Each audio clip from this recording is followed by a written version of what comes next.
But this is going to be an event. How many people have not been to the Sylvester McCoy panels yet this weekend? All right, you guys are in for a treat. My name's Rob Levy. I'm one of the assistants at the Brit Track. I also write a Doctor Who column for Anglotopia.net called Dr. Hooligan, and I do some stuff for DeepCoffee.com as well. So thank you for coming. But you don't care about me. The man you really are here to see is a British treasure and an amazing actor, Mr. Sylvester McCoy.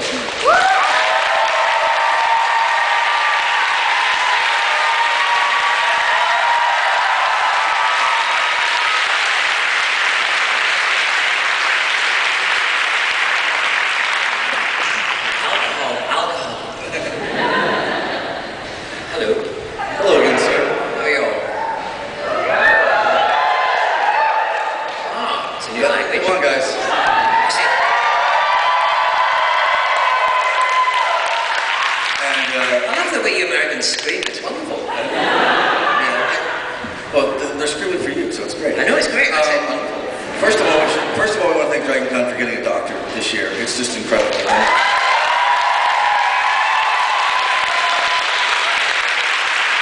And we want to thank you for coming, because I know you're super busy, and we appreciate your time this weekend.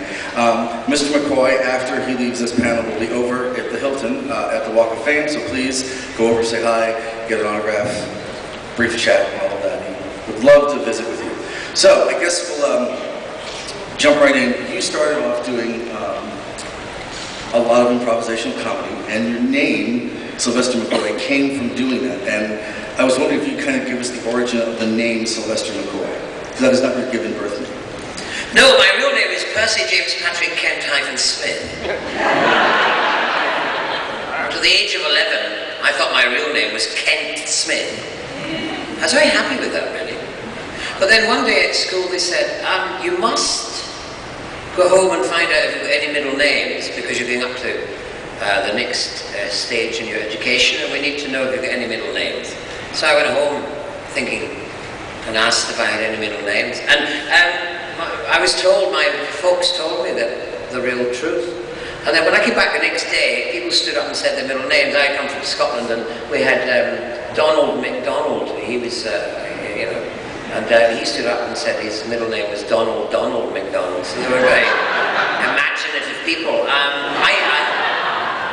I stood up and cried because I'd been told that Kent Smith was no longer existed, but Percy James Patrick Kent-Smith did.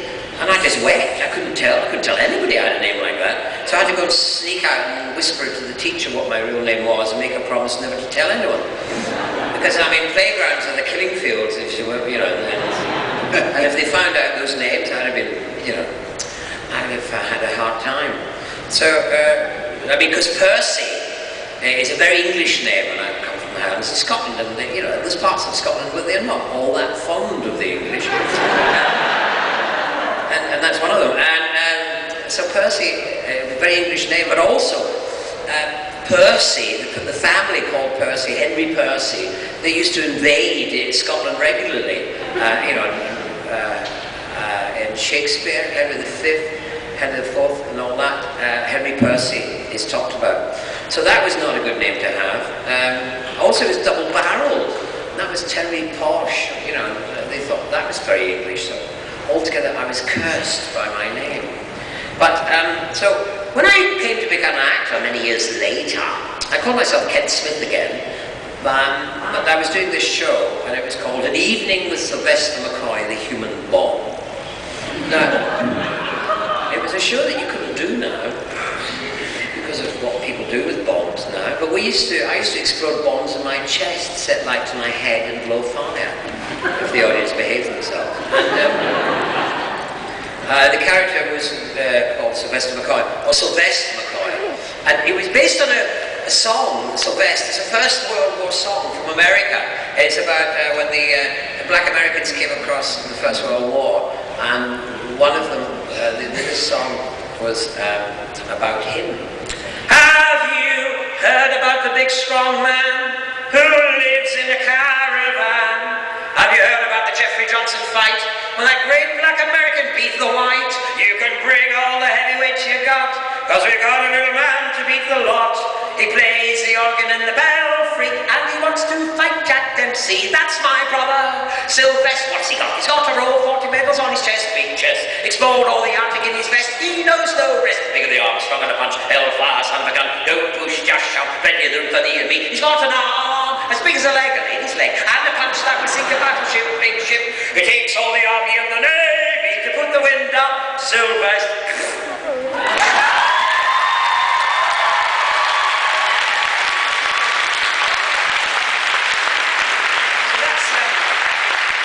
That's where Sylvester came from. It became Sylvester later because I was playing Stan Laurel, and Stan Laurel had a long career before he became famous, and he struggled, and he was working in America for 8 years before he made it, and his girlfriend from Australia, she once looked at his name, and Stan Laurel was 13 letters. She said, I don't think you should have 13 letters, that's not lucky. So they said, well, what do we do? We said, well, no, it wasn't, it was Stan Jefferson, that was his name, Stan Jefferson. And they said, they were living in Laurel Canyon, I think. So anyway, whatever it was, they changed it to Stan Laurel, and then suddenly he became hugely famous. So I was playing him, and I thought, Sylvester McCoy, and I looked at it, counted up the letters, and there were 13 letters. So sometimes people thought I was Sylvester, sometimes it was Sylvester. No one could make up their mind. So I decided to make it 14. But I didn't end up with Stan Laurel's career. But I'm still here. But anyway, the McCoy comes from a joke. A really terrible joke, really. It's not PC, it's just not a PC joke. So I don't think I should tell it to you, should I?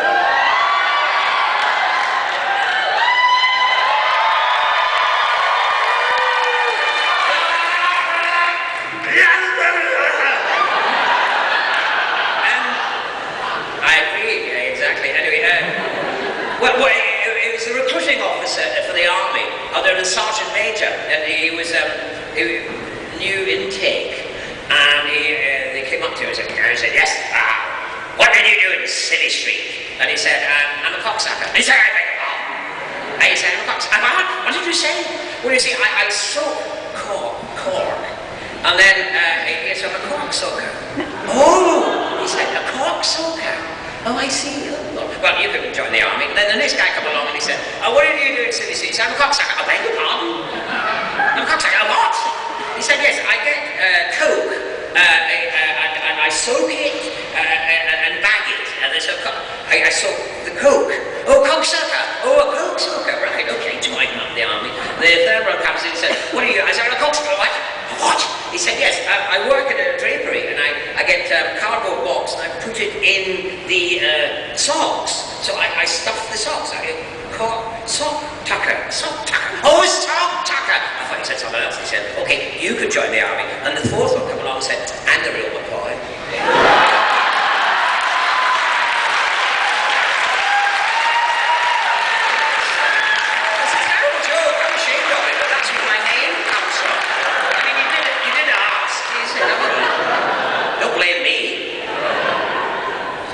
Well, you said that you didn't have the career that Stan Laurel had, but one of your early career highlights was that you were known for sticking live ferrets in your pants. And I purposely waited till the last day of the con to ask you this so you wouldn't pummel me.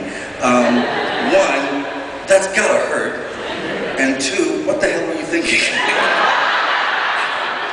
Well, this was, an evening with Sylvester McCoy, the human bomb. I exploded bombs in my chest. I used to bang nails into my nose. I put threads out of my trousers. I used to escape from mailbags. All sorts of things like that.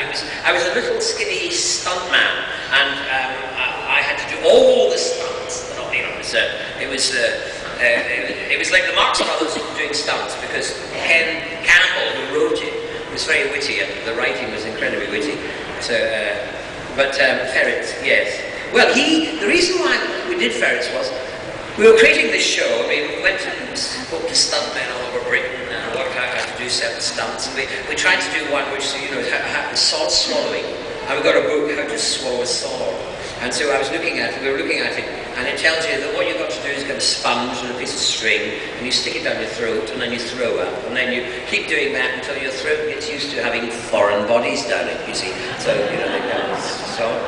But the only thing was, it took 3 months, and we had a booking in 2 weeks. So, we couldn't do the sauce swallowing. So we turned the page, and there was how to bang a nail up your nose, which was like, you know, quick away. You just took a nail, you stuck it up your nose, you got a hammer, and you hit it in. And that was a bit like sauce swallowing, only it was up your nasal. So we did that. So we were doing these kind of stunts. And Ken Campbell kept ferrets. And he'd heard a story once about a barman in Stoke-on-Trent who had been bet 10 shillings, old English money, 10 shillings that he couldn't keep a ferret down his trousers.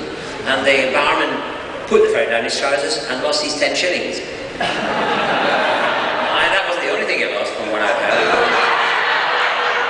Anyway, but Kevin knew that story, and he had ferrets, and as we were doing stunts, he said, oh, you know, we've got to do this, we've got to make our own stunt. We've got to give another new stunt to the world.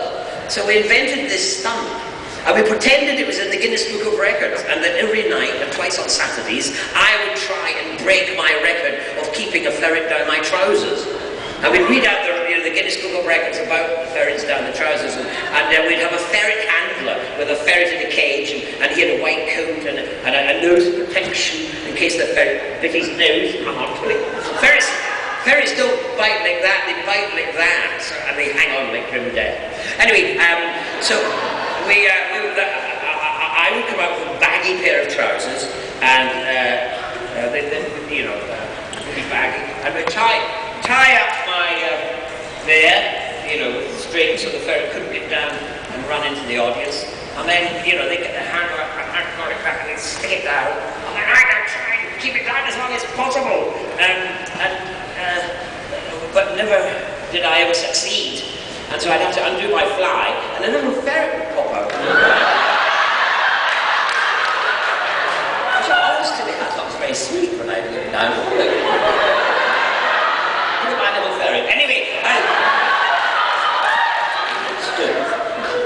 no, you can later. Anyway,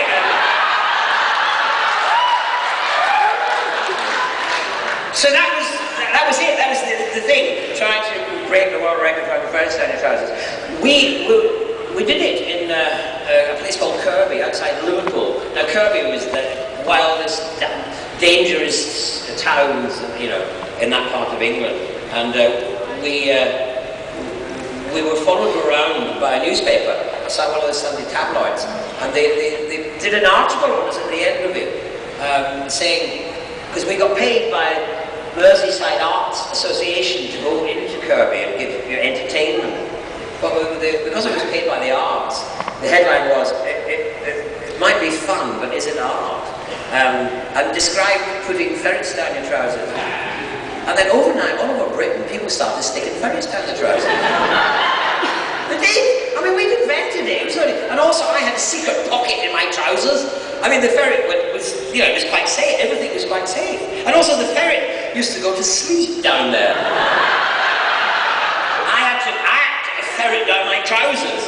The poor thing was bouncing about like this. As if it was an airplane and an air pocket. You know, it was just what it was a ferret in my pocket, a big pocket in my trousers. So, but people did it for real. And they were on the telly. There was one guy on the telly with 22 ferrets down his trousers. It was completely bananas. It was a joke. We kept saying it was a joke. But anyway, so there were lots of other things, you know, like that I did.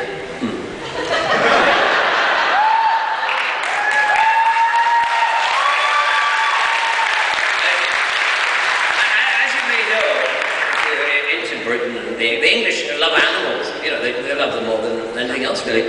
So someone reported us because of that to the Royal Society for the Prevention of Cruelty to Animals, the RSPCA. And he came along and we did the act for him. And afterwards he said, yes, you do need the RSPCA, the Royal Society for the the Royal Society for the Protection of Cruelty to Actors. But it was an RSPCA blessed stunt. Just in case you were worried about the ferret. Now, those of you guys who haven't been to the other two panels may not know this, and some of you guys, the repeaters, bear with us. You are leaving this convention and going to do the Mikado, and then later on, in the next few months, we're going back to record. We cannot, I know you contractually cannot talk about it, so we'll ask you to say just as much as you can about a particular film whose name we cannot title, but it's written by the person who did the Lord of the Rings trilogy, and it's got the same director, and it stars your good friend Ian McKellen. So that's a nice round way of saying what the film is. But can you kind of talk as much as you can, contractually, because we don't want to get in trouble, about that film thing you may kind of be doing? Well, yes, I'm doing the film,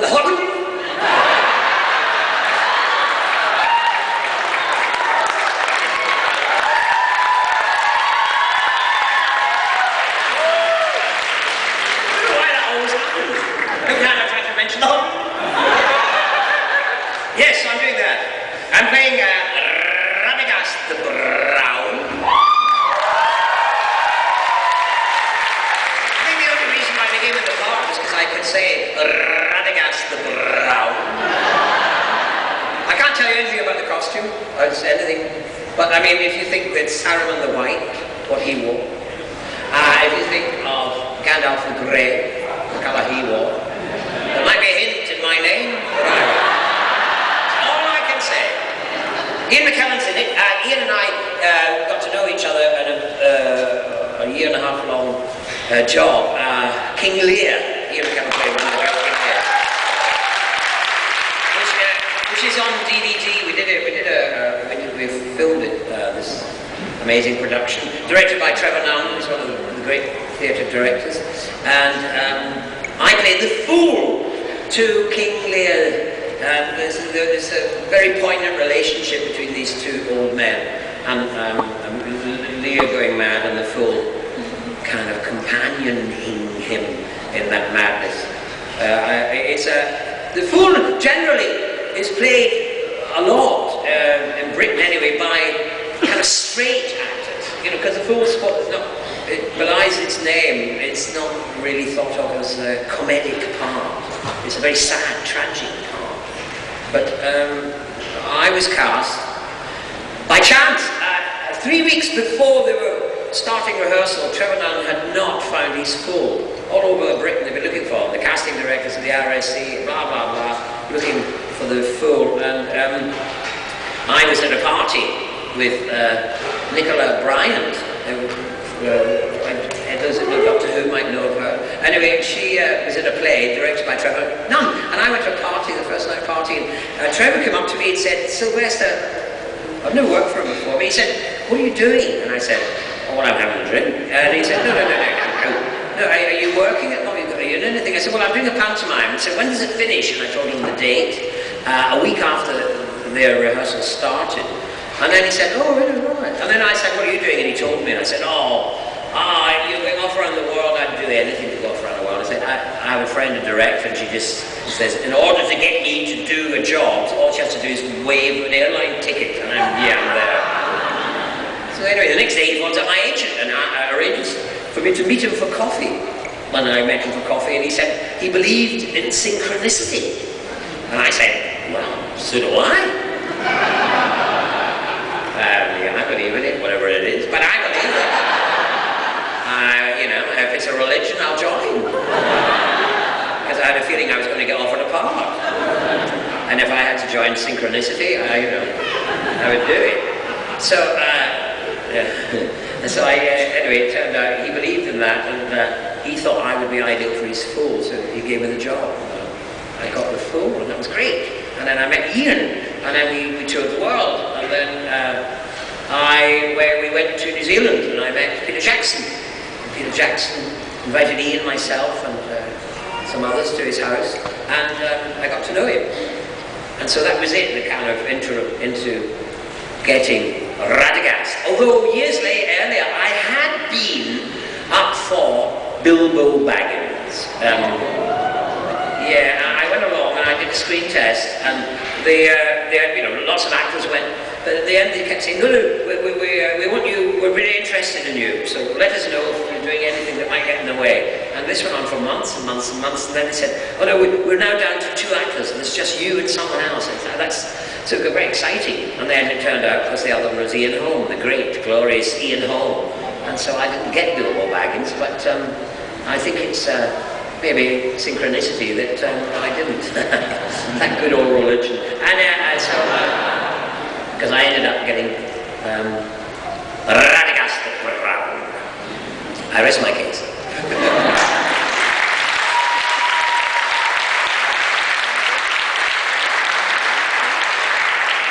Moving on to that other show you were on, Doctor Who, that we love you in. Doctor! First of all, I have a favor to ask. It's a small one, but actually they want it too. When you go back and you do the audios, and perhaps you may run across David Tennant at some time in the future, could you kind of tell him to come here? Or if you run across Colin or Peter or Tom or Paul, could you tell him to come here and just tell him what a great time we're having? No, I'll tell him what it's like. Yeah.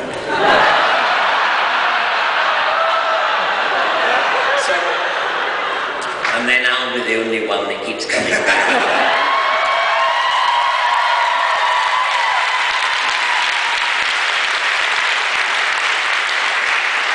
Dr. Who, can you walk us through your 2 regeneration scenes? The regeneration from yourself as the 6th Doctor to yourself as the 7th?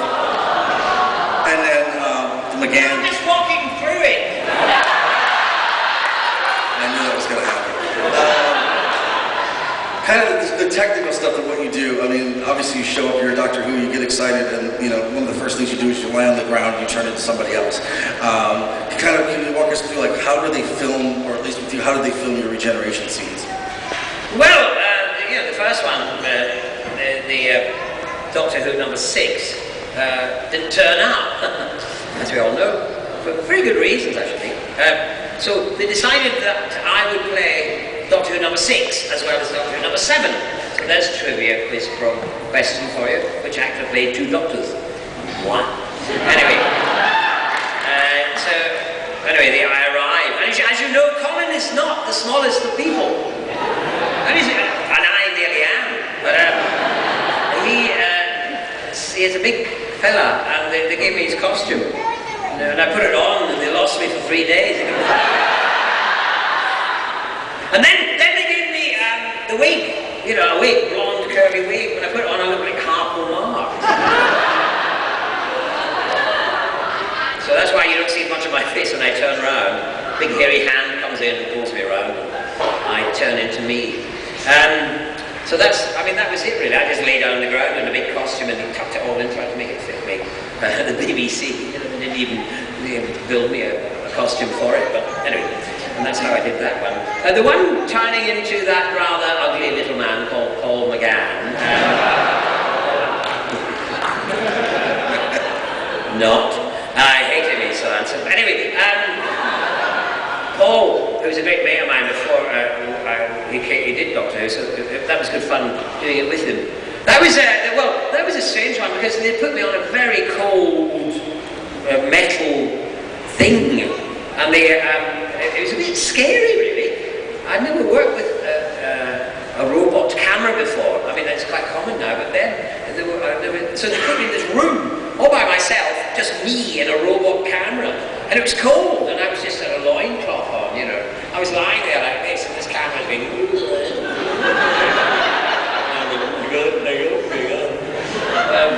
So they did that, and then of course they put Paul on the same thing, and of course they're about the same height.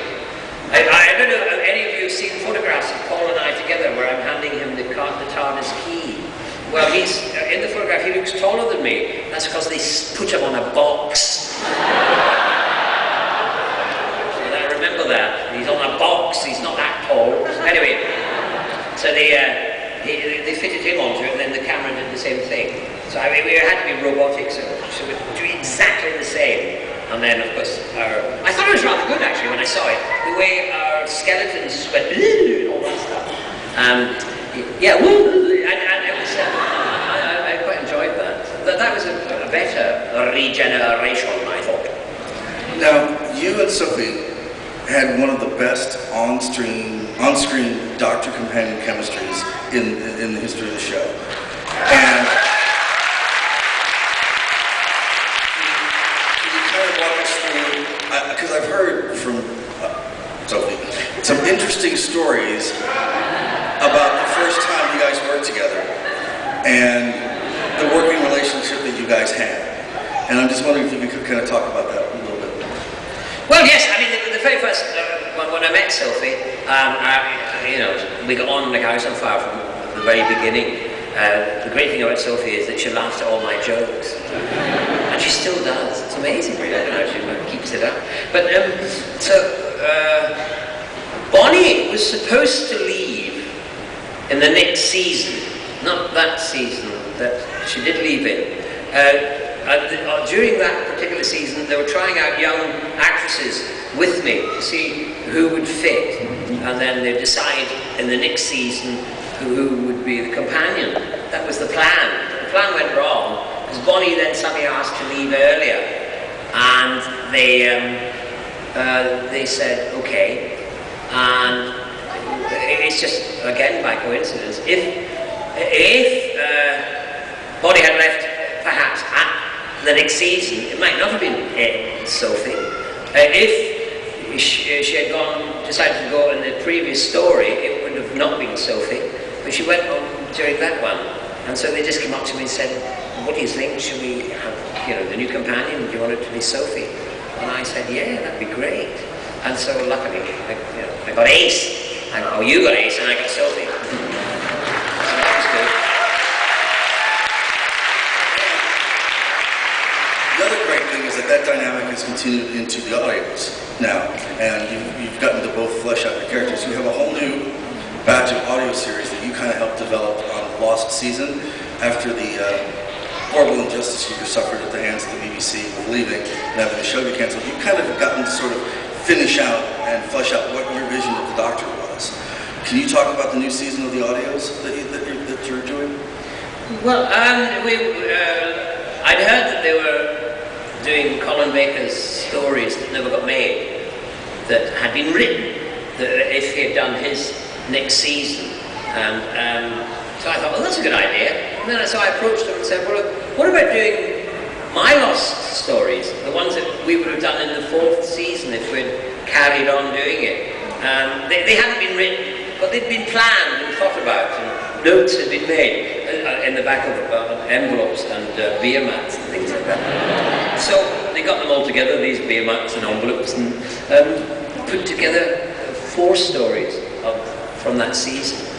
I've got a new companion because it would have been that season, that 4th season, I would have meant Sophie leaving. Companions always kind of leave like that, like new ones in. So the plan was that Sophie would leave and I'd get a new companion. So in these audio ones, I've got a new companion being tried out. But because we're not doing it it's all out of order, and because of all the other audios with Sophie in them and etc., Sophie doesn't leave. But, well, at least I don't think so. Maybe she does. Maybe we'll have to wait and find out. But anyway, I've now got 2 very lovely companions. The new companion is a boxer. I think she's a kickboxer. She's, really pretty, small, kind of young and fit, but she can floor you with just one punch. And I think, what a shame it's on radio or audio, because if she was on telly, it'd be great to use that physical stuff. She could, take on the Dalek without having a baseball bat, things like that. But so she's great. So that's what we're doing, really. I'm going back. They want me to do more. I've got to try and fit in some more between. I've got to go back, do the Mikado, then I've got to go to, it looks like I'm going to Oklahoma, and then from Oklahoma I've got to go to Australia, and then back to New Zealand, and then in New Zealand, well, I finish work there, and then I go to the and then, that's my life, the next bit. Oh my goodness, I think I need a rest. I think it's great you're working. And I hope that you free some time up in the next 2 years for this anniversary that's coming up. I know you've mentioned that you would come back for the 50th anniversary, and they have not asked you yet. But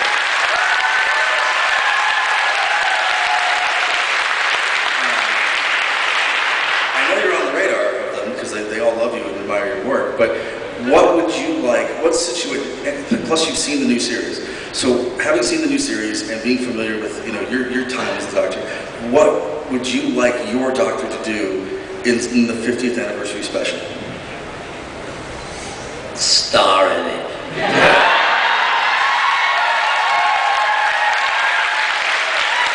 I don't know, that's a difficult question really, because I don't know the story, I don't know what's planned, I don't know what's what. I would, it could be anything really. Just it'd be nice to be in it, I suppose. Yeah. Maybe they should just have, because we're all different looking than when we were before, they could have us play other parts, different parts or something like that. In it, just have us, find the Doctor. Character actors, But maybe,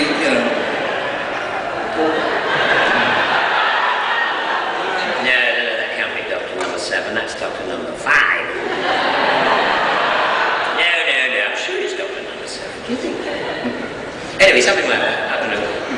Now, the TARDIS console, every actor who plays the Doctor sort of approaches it differently, and I know Matt Smith said he got a manual on how to use it.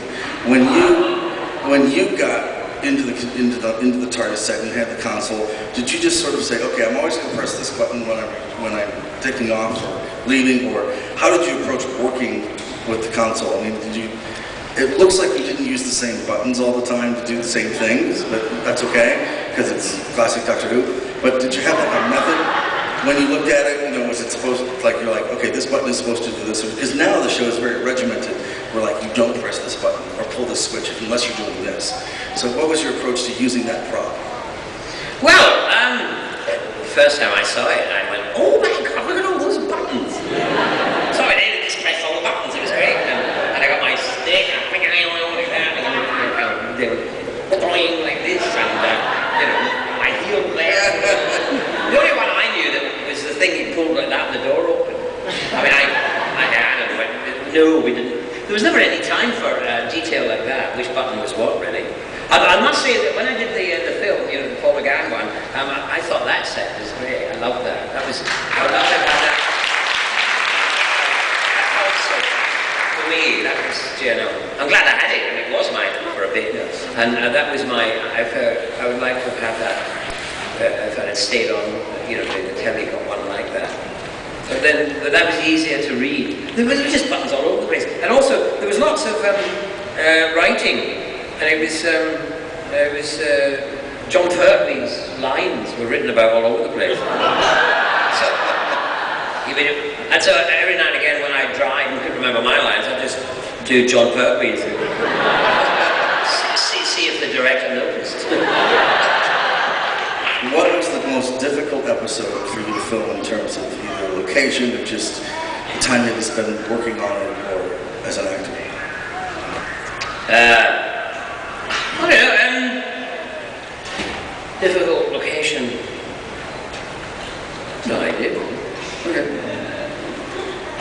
I know they put you in that sand pit a lot, but you had this one sort of desert that was your location, I think, for 3 stories, which was interesting. The deserts of Dorset. I renamed them the deserts of Dorset. We've got signs up now, the deserts of Dorset. It's a huge sand pit in Dorset. Dorset's got kind of its own microclimate. It's very warm. It's a good place to go in England. You might see sun for at least 3 days. So that's very good. So we filmed there a lot, and we did survival there, and it was very hot. It was very, very, very, very, very hot. It was like making a spaghetti western, which was great because I ended up on a horse, riding a horse as well, and I'd always wanted to do a spaghetti western, and here I was in a kind of one by chance, just because of the weather. Because the actor who played the sergeant in it had a bad back, and he was terrified of horses. But in it, he had to sit on the back of the horse with me riding it, And I'm not the greatest horseman in the world, but he was hanging on to me, and he was so scared, and he's strong. He was strangling me, Now this horse was a famous horse. It used to do bank adverts, a famous bank, and it was highly trained, but it'd been trained to kind of look at the camera. And so we were on the edge of a cliff on a horse. I was on the edge of a cliff, But a horse and a man who was terrified on the back, hanging on to me, strangling me. And this horse, we were going along there, and the camera was coming along here like this on the tracks, and I had a very long speech. And it was, you know, I had to get it in. The sun was going, all that kind of stuff. And you know, easily we could have just toppled off the side and gone down the cliff.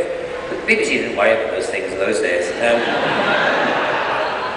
And of course, every time they said action, the horse would look at the camera. Cut! This poor man in the back, terrified. Action! You go there, a couple of lines, the horse looks at the camera. We eventually got it down. But also, the heat, it was so hot. But it was outdoors, you know, they hadn't given us any shade or anything like that. There was no caravans or stuff like that. And the cat people in this story, those who don't know the story, they were cat people, and these actresses had to wear these furs made of nylon, these, you know, cats, spotted cats, and it was very hot, unbearably hot for them, and they had makeup as well, and, you know, they were perspiring, their ears were falling off in the heat, and it was all very uncomfortable, and one of them really freaked out, she just couldn't bear it, and didn't blame her really, and then she just ripped off her costume, and ran over the dunes, and was never seen again. But the thing is, she forgot she was only wearing a thong. So I think that was one of my favourite ones. I still see it now. Now, we know that there's a lot of you guys that have questions for Sylvester, so if you have a question, please raise your hand very high, and we'll send someone out to you with the microphone to take care of your questions. Do you think I need a microphone? No, but I think you'll like the person who's going to come and ask you the question. So please go and ask a question, sir. He's coming. Yes, sir! What do you want dressed?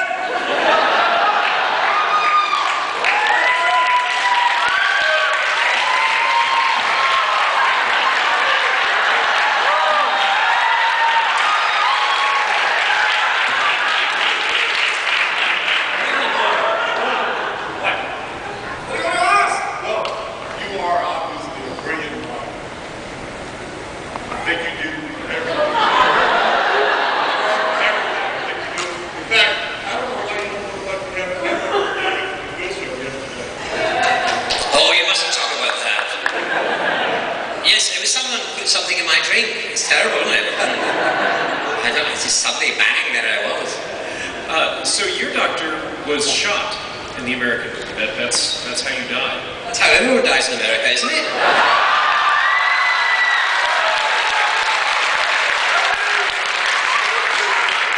In England, there was some controversy in the fact that that's how your character died. How did you feel about being shot?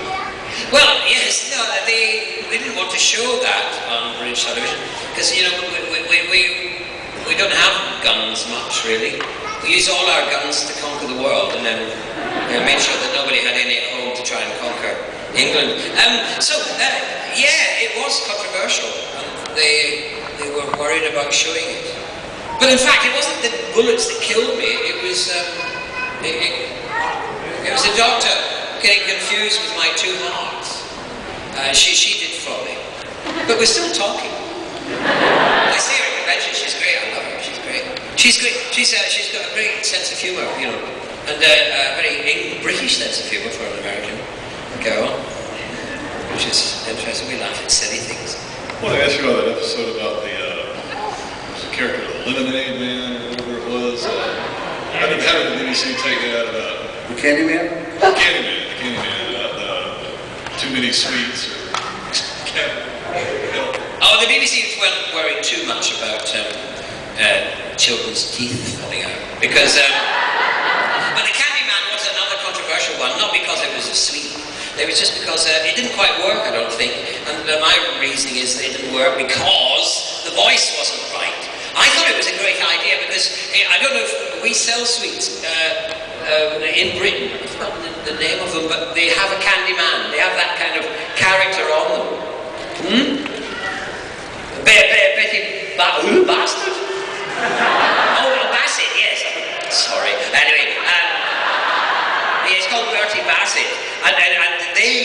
upset. You know, the sweet makers got upset that we were using that.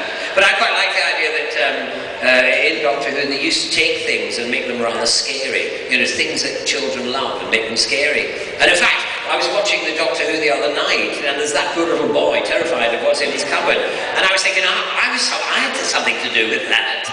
Betty Bassett had something to do with that. We terrified him when he was young. Right. Can you stretch anymore? Wow. What was your sonic screwdriver like? I didn't have one. I am sonic screwdriver-less. Oh, no, the reason was, I think it was a good reason actually, the producer at the time got fed up, you know, with sonic screwdrivers, because what they tended to do was make it easy for the writers to get the Doctor out of trouble. And he wanted to make it more difficult, and you make the writers use their imagination more, you know, so that's why I didn't have one.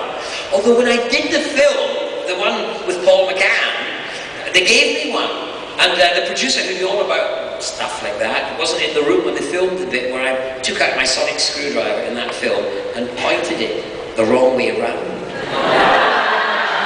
And of course it was, you know, a Canadian film crew, and they didn't know it was the wrong way around. No one knew it was the wrong way around. So if you look at the film very carefully, it's kind of blurred a bit because it's the wrong way around.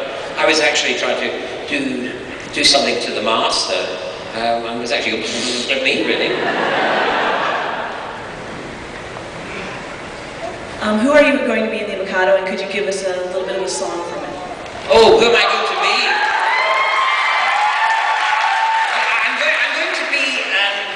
I'm going to be the Mikado, the man himself. Dear me, yes, I should.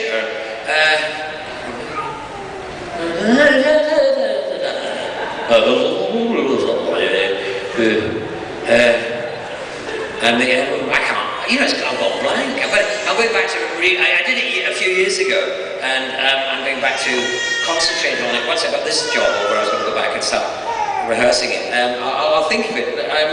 He is the Emperor of Japan. The Emperor of Japan. From every kind of man obedience I expect. I'm the Emperor of Japan. And then someone interrupts. But I'm his daughter-in-law. That's a double one. Anyway, something like that.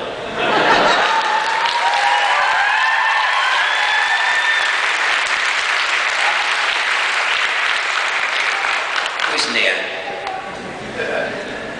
I was just wondering if you could have chosen your how you regenerated and under what circumstances, if you would have chosen something different. Yes, I would like it so that as it all started to happen, Marilyn Monroe would come out and try and save me from the regeneration, and bring me back. Something like that, I think, would have been really good.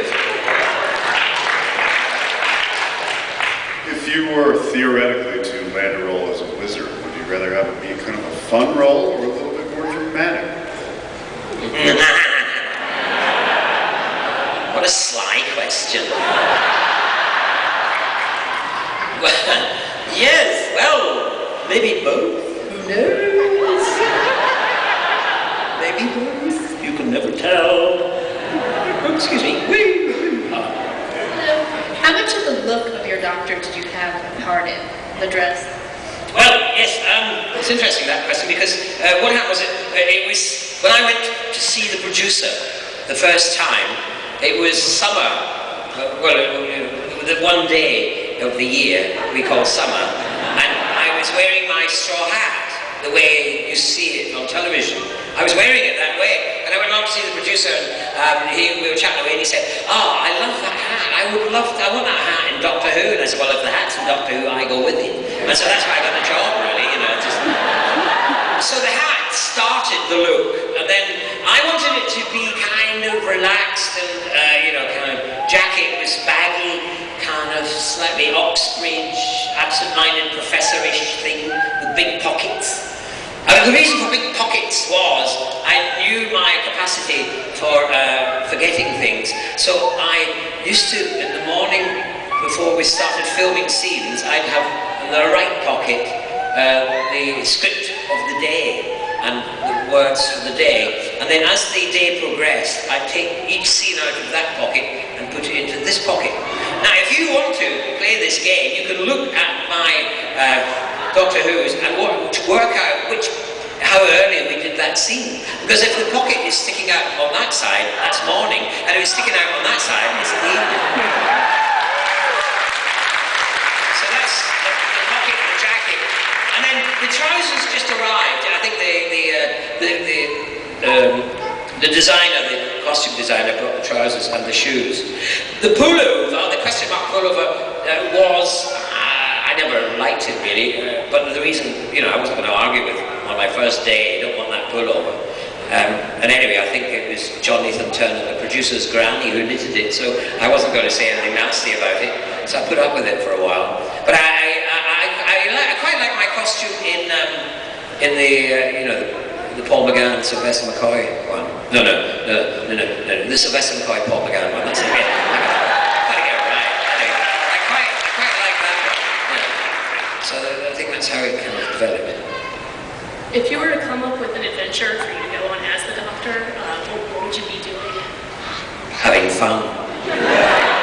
Well, that's the thing is that adventures. I think I did suggest some things once, but I can't remember which one it was that I suggested, and they kind of wrote it up. But I can't off the top of my mind. I'd have to go to my room and take out my pencil and start writing.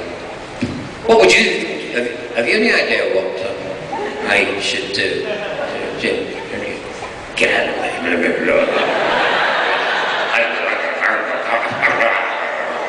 Have you got an idea? I have no idea. Well then why do you expect me to have one?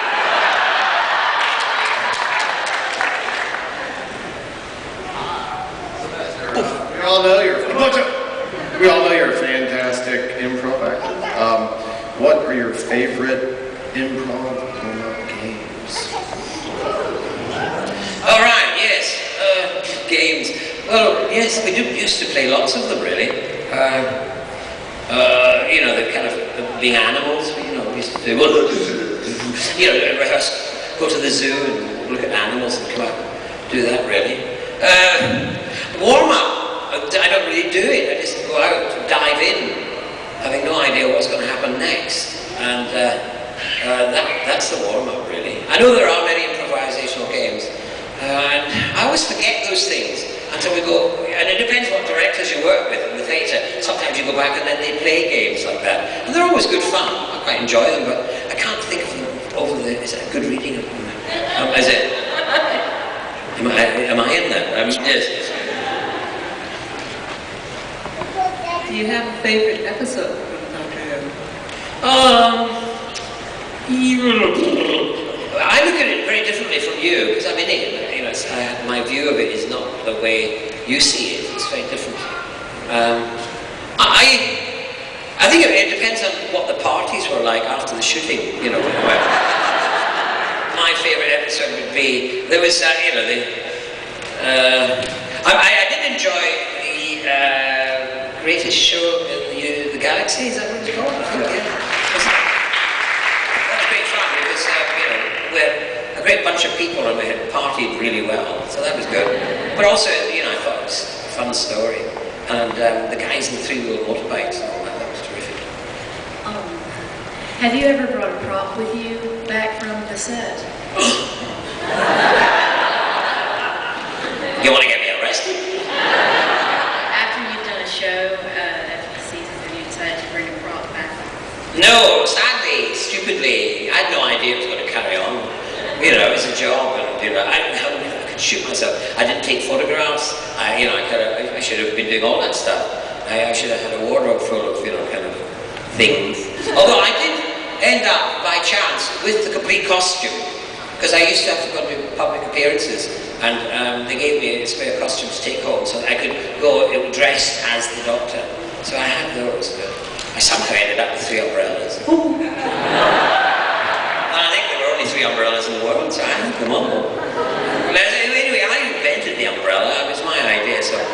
I deserve to have it. As the owner of a double-barrel name myself, I can sympathize with having a long name. Did you ever come to appreciate yours? Yes, no, I do like it now. And the only curse about it is that I can never remember anyone's name. And it's because I've got too many of my own. I'm sure that's why. I can't remember people's names. I even forgot my wife's name once. But that's partly because of I get nervous. I was brought up to be polite and introduce people, and I'm always doing it, knowing I have no idea who this person is. You know, I've been working with them for 5 years, but who are you, sir? Ian what? Or Ian, well, you know, all that kind of stuff. So it is a bit of a curse, long names.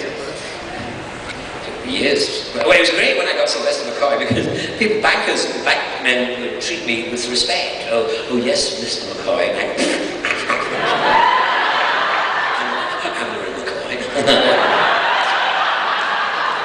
If you could pick any companion like your own, who would you pick and why? You.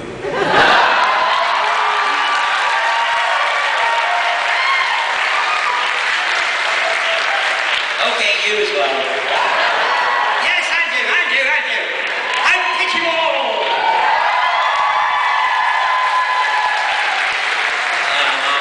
Where are you now? Okay, Blanche. So we've mentioned the 1996 movie a lot, but what's your actual opinion on the movie itself and how it was received? Well, it was sadly it wasn't received as well as we'd hoped. I mean, it was made principally for the American audience. That was the idea, really, to launch it in America and hopefully it would take off. But the producer, God bless him, he got everything kind of mixed up because he wanted to please everybody. And he wanted to please the fans, the hardened fans. So he wanted to put all those details in that fans would love. But he also wanted to please American producers, BBC as well were on board. There was too many chefs, too many cooks spoiling the broth in many ways. So I think that's in a way why it kind of, it's good, it's great in many, many ways. But I think also the biggest mistake was having me in it. No, seriously. No, I do think that not because I destroyed it and all that kind of stuff. Only because if you think, you've got to think of who your audience is, who you want to attract. And it's a whole brand new audience who knew nothing about Doctor Who. And so they would be watching and say, oh, look, there's a funny thing. It looked rather interesting. Handsome young chap there. Sippy all that stuff. And then suddenly he gets shot. And then Jesus Christ arrives, you know. We'll have Paul McGann wrapped up in all that. He looked like Jesus himself, and all those things. I think that made it complicated. If they had done a Paul McGann story or a Sylvester McCoy story, better.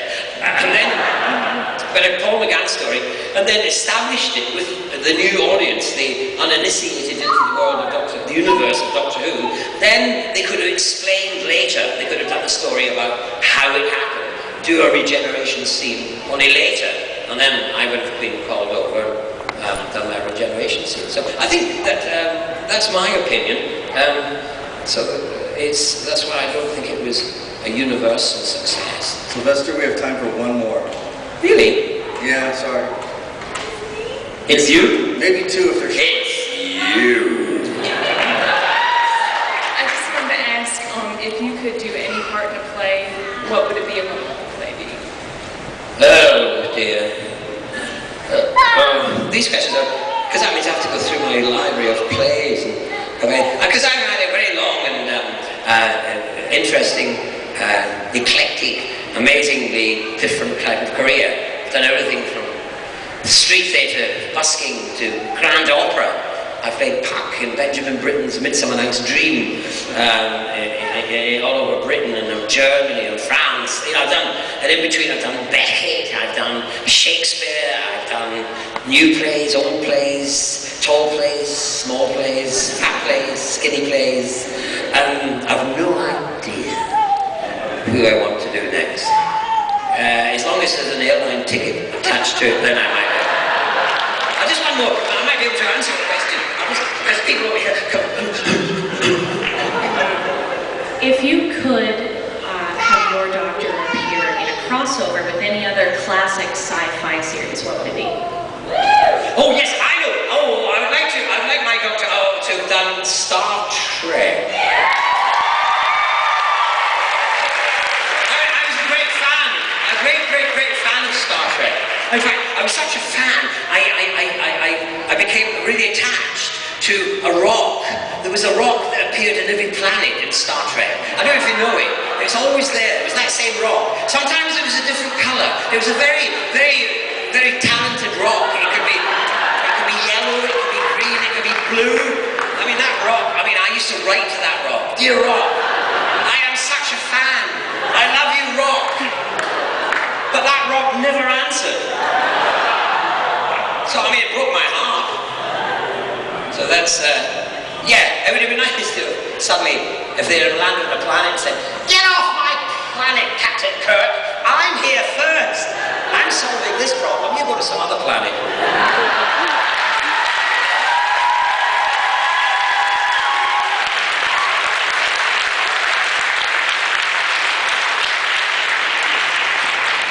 Once again, Sylvester will be at the Walk of Fame today for the duration.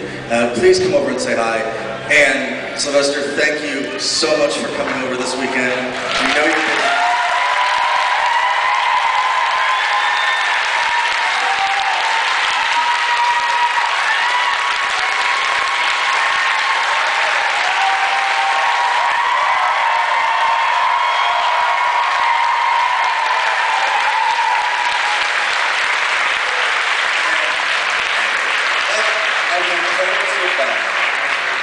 And thanks, I know these things are long and it's probably overwhelming to have 46,000 people in a weekend for you, so thank you so much.